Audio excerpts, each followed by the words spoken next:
अस्सलाम वालेकुम नाज़रीन, हाईटेक टीवी न्यूज़ इंडिया में आपका खैर मकदम करता हूं। मैं आपका दोस्त मोहम्मद इब्राहिम, ब्यूरो चीफ मोहम्मद मजीद रिपोर्टर के साथ संगारेड्डी में भारतीय जनता पार्टी के जिले दफ्तर में MLC अंजी रेड्डी ने एक प्रेस कॉन्फ्रेंस से खिताब किया। इन्होंने कहा कि SIR के मामले पर PCC सदर महेश कुमार गौड़ के बयानात दुरुस्त नहीं है। इनका कहना था कि गुज़िश्ता 10 वर्षों तक इख्तिदार में रहने वाले अफराद को ये भी मालूम नहीं कि वोटर मैपिंग किस तरह की जाती है। अंजय रेड्डी ने इल्जाम लगाया कि तेलंगाना में कांग्रेस हुकूमत वोटर फहरिस्त की नजरसानी से इसलिए खौफजदा है कि मुबैना तौर पर फर्जी वोट बेनकाब हो सकते हैं।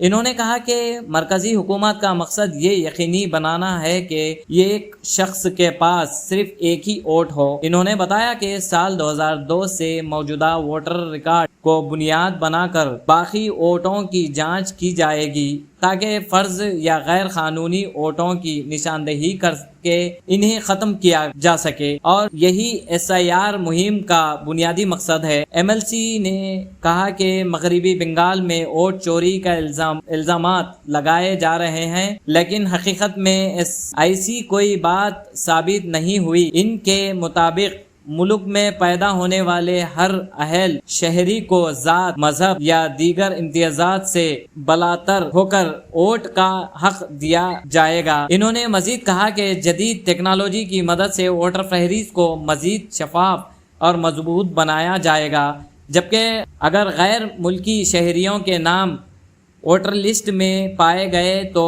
इन्हें लाजिमान हज़्फ किया जाएगा। आखिर में इन्होंने कहा और याद दिलाया कि रियासत में कांग्रेस की हुकूमत बरसर इख्तिदार बे और रियासती हुकूमत दौरे इख्तिदार में काम करने वाले BLOs और दीगर सरकारी मुलाजिमीन ही SIR की कार्रवाई अंजाम दे रहे हैं। आइए ताज़ा तरीन खबरों के लिए देखते रहिए hitech TV news India Sangareddy. Congress party BRS party నేను ఒకటే అడుగుతా ఉన్నాను. గత 10 సంవత్సరాలు పాలించిన తర్వాత 2.5 సంవత్సరాలు పాలిస్తా ఉన్నారు. సార్ BLO ఎవరు ఉంటారని అడుగుతా ఉన్నాను. గవర్నమెంట్ ఎంప్లాయీస్ ఉంటారా ఉన్నారా అడుగుతా ఉన్నాను. గవర్నమెంట్ ఎంప్లాయీస్ ఉంటే మ్యాపింగ్ ఎవరు చేస్తారని అడుగుతా ఉన్నాను.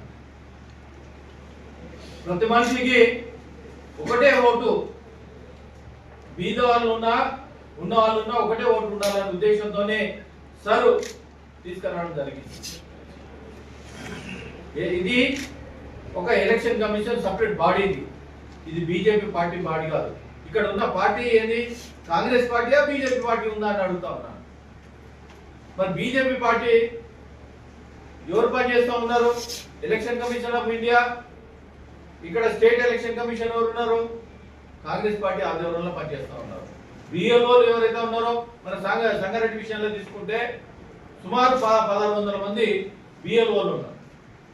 రిటర్నింగ్ ఆఫీసర్లు 5 మంది ఉన్నారు. ప్రతి కాన్స్టిట్యూన్సీకి ఒకరు ఉంటారు. మరి మ్యాపింగ్ ఎవరు చేసి వాళ్ళే కదా చేసింది. ప్రతి ఒక్కరికి ఏంటంటే గతంలో గ్రామ పంచాయతీ ఎలక్షన్స్ అయినప్పుడు అక్కడ దొంగ ఓట్లు పడి ఆ ఊర్లో ఉన్న ఓట్లు పడితే 92% నుండి 98% దాకా ఓట్లు పడ్డాయి. మరి ఇదే సంగారెడ్డి అయినా పడంచేరు అయినా మిగతా ఎక్కడైనా కానీ 65, 68, 72%. మరి మిగతా ఓట్లైనా ఎక్కడ పోయినా అడుగుతా ఉన్నా. దీన్ని ఏ విధంగా ఎలిమినేషన్ చేయాలి?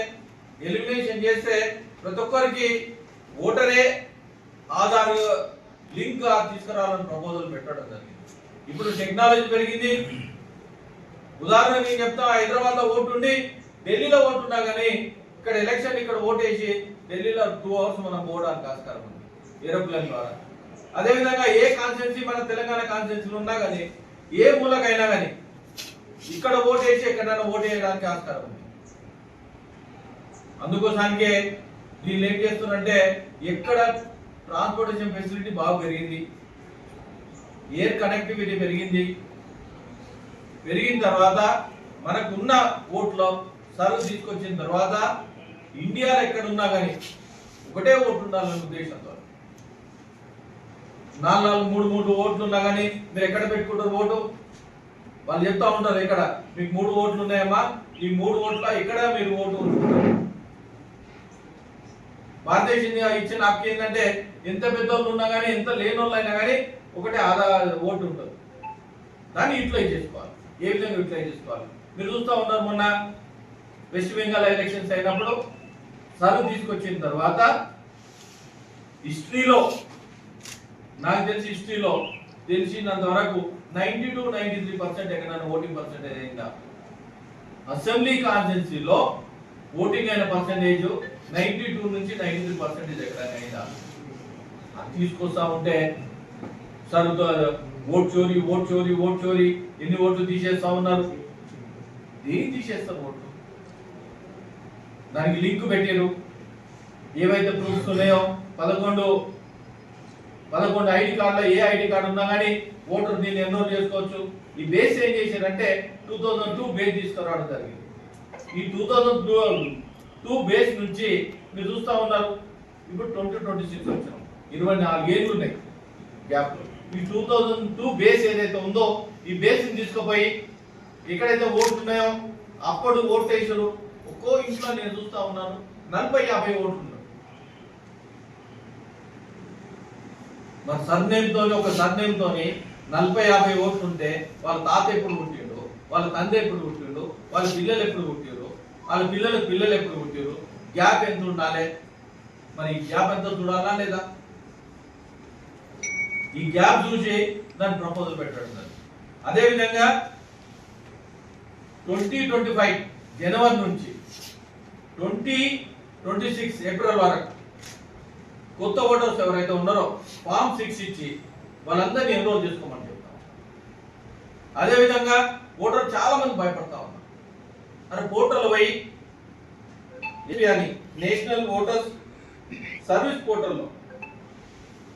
పోర్టల్లో పోయి అందరు సెల్ ఫోన్లో మన ఓటు ఉందా లేదా చూసుకోవాలి. ఎలక్షన్ కమిషన్ ఆఫ్ ఇండియాలో పోయి నీ ఓటు ఉందా, ఎపిక్ నెంబర్ కొడుతూ నీ ఓటు ఉందా లేదా ఓటు చూసుకున్నప్పుడు దాన్ని ప్రపోజల్ పెట్టారు. అందుకోసానికి సార్లు ఏంటంటే మ్యాపింగ్ చేసుకొని ఏ విధంగా ఓట్లు చేస్తా ఉన్నారు, 2-3 ఓట్లు ఎక్కడైతే ఉన్నాయో ఓట్లను ఎలిమినేషన్ చేసి ఉన్న ఓటు ఒరిజినల్ ఓటు ఎక్కడ ఉన్నా కానీ ఇప్పుడు కొత్త సిస్టమ్ కూడా తీసుకురాబోతున్నారు. ఈ మన ఓటు సపోజ్ ఉద్యోగ రీత్యా బయటకు పోయినా కానీ ఓటు అక్కడ ట్రాన్స్ఫర్ చేసుకొని ఉద్యోగ రీత్యా ఉద్యోగం అయిపోయినాక విరమణ అయిన తర్వాత మా ఊర్లో నేను ఉంటానా కానీ అక్కడనే ఓటు ట్రాన్స్ఫర్ లేదా మా ఊర్లో ఓటు నాకు అవసరం లేదు, నేను హైదరాబాద్లో ఉంటాను, నా హైదరాబాద్లో నా ఓటు కావాలంటే అక్కడ పెట్టడానికి. ఓటు ఎక్కడ చోరీ కాదు. మనుషులు ఎంతమంది అయితే ఉన్నారో ఐడి ప్రూఫ్ తీసుకొని దానికి 100% దీనికి ఓటింగ్ చేసుకోవడానికి ఆస్కారం.